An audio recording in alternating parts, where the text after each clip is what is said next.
ഇന്നലെ മുതൽ ഭയങ്കര ചിന്തയായിരുന്നു, ഷുഗർ കട്ട് ചെയ്താലോ എന്ന്. ഇത് എനിക്ക് ചെയ്യാൻ പറ്റുമില്ല എന്നുള്ള കാര്യത്തിൽ എനിക്ക് ഒരു ഉറപ്പുമില്ല. പക്ഷേ ഇപ്പോൾ ഇതാണല്ലോ ട്രെൻഡിങ്. ചെയ്തിട്ട് വല്ല വ്യത്യാസമൊക്കെ വരണമെങ്കിൽ കുറച്ച് വെയിറ്റൊക്കെ കുറയട്ടെ എന്ന് വിചാരിച്ചു. അപ്പോൾ നടക്കുന്നെങ്കിൽ അങ്ങ് ചെയ്യാമെന്ന് വിചാരിച്ചിട്ട് അതൊക്കെ പ്ലാൻ ചെയ്ത് നിന്നപ്പോഴാണ് നാളെ ഒരു എൻഗേജ്മെൻ്റ് ഉണ്ടല്ലോ എന്ന് ആലോചിച്ചത്. എൻഗേജ്മെൻറ്റിന് പോയാൽ സദ്യ കഴിക്കണം, സദ്യ കഴിച്ചാൽ പിന്നെ പായസം ഉണ്ടാവും. അപ്പോൾ പിന്നെ ഷുഗർ കട്ട് ചെയ്യാൻ പറ്റില്ലല്ലോ. എന്നും എനിക്ക് ഇതേ പ്രശ്നങ്ങളാണ്. ഞാൻ എന്തെങ്കിലും ചെയ്യണമെന്ന് വിചാരിക്കും, അതിൻ്റെ അടുത്ത ദിവസം എനിക്ക് എന്തെങ്കിലും പരിപാടിയും കാണും.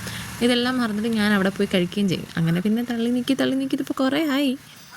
അങ്ങനെ പിന്നെ അത് വേണ്ടാന്ന് വെച്ചു. എന്നാൽ പിന്നെ ഹെൽത്തി ആയിട്ട് എന്തെങ്കിലും ഉണ്ടാക്കാമെന്ന് വിചാരിച്ചിട്ട് കുറച്ച് സവാളയും ക്യാരറ്റും കുറച്ചൊരു പച്ചമുളകും കുറച്ച് തക്കാളിയും എല്ലാം കൂടി ഇട്ടിട്ട് 2 എഗ്ഗും കൂടെ നന്നായിട്ട് ബീറ്റ് ചെയ്തിട്ട് ഹൈ പ്രോട്ടീൻ ആയിട്ടുള്ള ആഹാരം കഴിക്കാമെന്ന് വിചാരിച്ചു. ഡെയിലി 2 മുട്ട കഴിക്കാറുണ്ട്, എന്നും ഇല്ല. എനിക്ക് മുട്ടയുടെ അടുത്ത് ഇഷ്ടമല്ല, എന്നാലും കഴിക്കാൻ മാക്സിമം നോക്കാറുണ്ട്. വാവയ്ക്കൊന്നും കൊടുക്കാറുണ്ട്, അവൾക്ക് നല്ലതാണല്ലോ. യെല്ലോ അവൾ കഴിക്കാറില്ല, അതുകൊണ്ട് വൈറ്റാണ് അവൾക്ക് എപ്പോഴും കൊടുക്കുക. അപ്പോൾ ഇങ്ങനെ എന്തെങ്കിലും ചെയ്ത് കൊടുത്താൽ അവൾക്ക് യെല്ലോ കഴിക്കാൻ ഇഷ്ടമാണ്.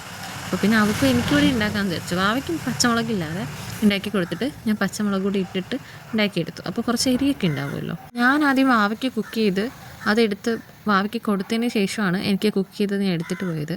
അപ്പോഴേ ഞാൻ വാവയുടെ നിന്ന് കുറച്ചെടുത്ത് കഴിച്ച് നോക്കിയപ്പോൾ നല്ല ടേസ്റ്റ് ഉണ്ടായിരുന്നു. ആക്ച്വലി നല്ല ടേസ്റ്റ് ഉണ്ട്. ഈ വെജിറ്റബിൾസിൻ്റെ നിന്ന് വേറെ ടേസ്റ്റൊന്നും വരത്തില്ല. ഞാൻ 2 മുട്ടയിൽ ഇത്രയും വെജിറ്റബിളോ എന്ന് ആദ്യം ഞാൻ വിചാരിച്ചു, പക്ഷേ കുഴപ്പമൊന്നുമില്ല കേട്ടോ, നല്ല ടേസ്റ്റായിരുന്നു. എനിക്ക് എരിയൊക്കെ ഇഷ്ടമുള്ള കൂട്ടത്തിലായതുകൊണ്ട് എന്തെങ്കിലും നല്ല സ്പൈസി ആയിട്ടുള്ള ഒരു ഡിപ്പോടി ഉണ്ടായിരുന്നെങ്കിൽ കുറച്ചുകൂടി ബെറ്റർ ആയെന്ന് തോന്നി. എനിക്ക് ഭയങ്കര ഇഷ്ടമാണ് ഒരുപാട് എരി കഴിക്കാൻ. അപ്പോൾ ഇത്രയേ ഉള്ളൂ. Tata bye bye.